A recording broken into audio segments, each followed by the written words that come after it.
Olá, meus amigos internautas. Primeiramente, gostaria de agradecer o apoio recebido por ocasião da nossa primeira mensagem no nosso canal.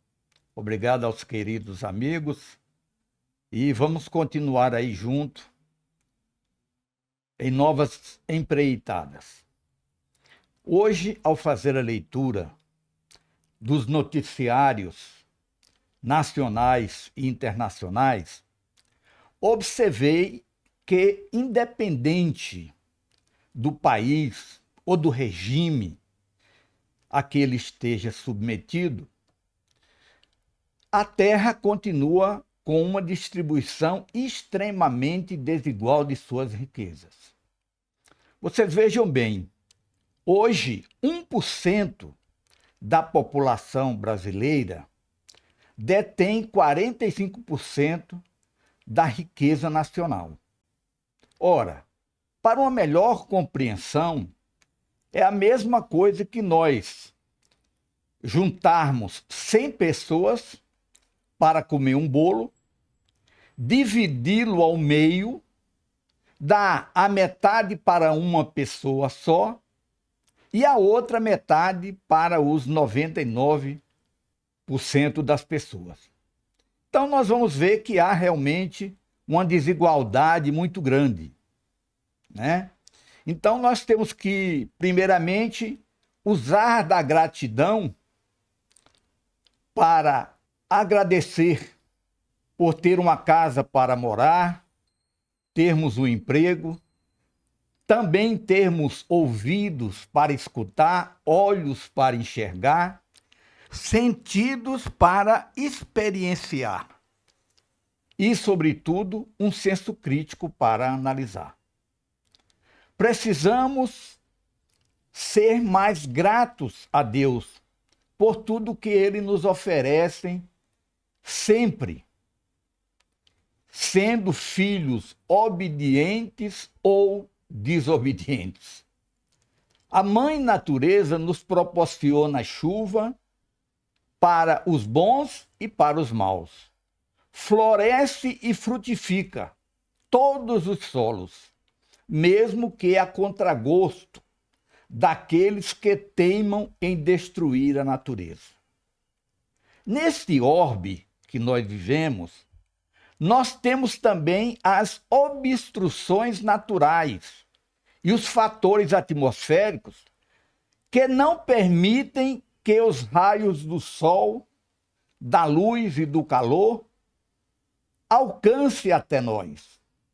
Apesar disso, e independente disso, o sol continua todos os dias a brilhar, a iluminar e a nos aquecer.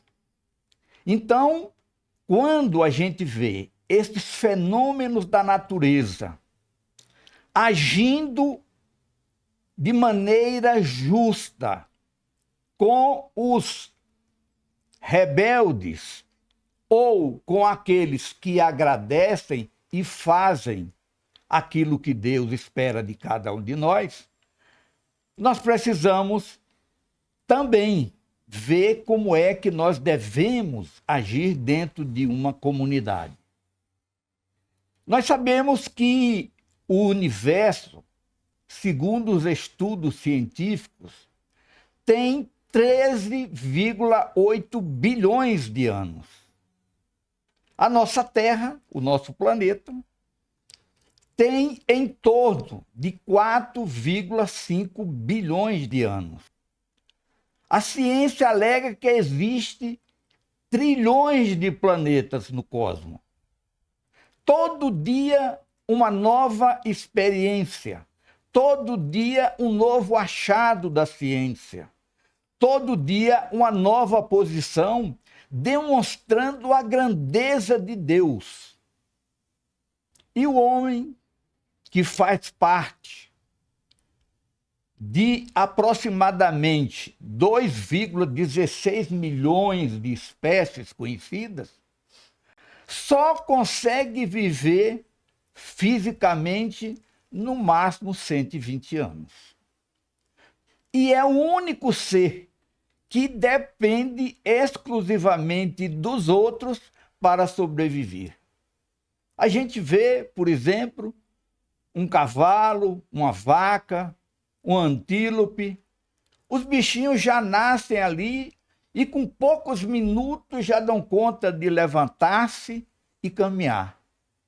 E nós, os humanos, os ditos, aqueles que raciocinam, que falam, precisam de alguém que lhes dê uma mínima condição de sobrevivência. Então, dependemos dos outros, primeiro para chegar ao mundo e depois também para deixar esse mesmo mundo quando se fala da questão física. Então, nós precisamos, apesar de tudo isso, de sermos os únicos animais que dependem exclusivamente de outras pessoas para sobreviver, nos arvoramos na condição de querer destruir. Criar não, mas destruir sim. Então, apesar de todas essas dificuldades, em alguns processos até aonde a ciência não houve uma comprovação científica, o homem acha que tem poder para destruir a natureza, para destruir o outro. Então, é nesse ponto é onde a gente vê as tamanhas desigualdades que existem. Agora, acreditar que pode destruir todas as vidas é algo que fica inconcebível. Porque o homem quer gozar de saúde plena, mas é indiferente às doenças alheias. Ele deseja mesas fartas, mas não se importam em jogar pelo menos as migalhas de comida para aqueles que mais precisam. Possui agasalhos empoeirando nos seus armários, mas é incapaz de pegar parte dessas roupas que estão sendo comidas pelas traças para agasalhar alguém. Ou matar o frio de tantas pessoas que dependem. Bebe vinhos nobres, mas não tem coragem de dessedentar aqueles que têm sede. Toma a Bíblia como escudo, mas não abre mão de um arsenal bélico capaz de provocar morte, sofrimento e dor para poder se proteger.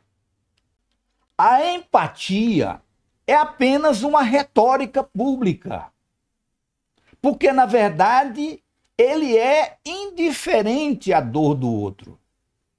Concentra apenas em ficar cada dia mais rico, cada dia mais intelectualizado, cada dia mais poderoso, mais belo, mais forte, mais famoso, sem imaginar que a herança caótica que ele está cavando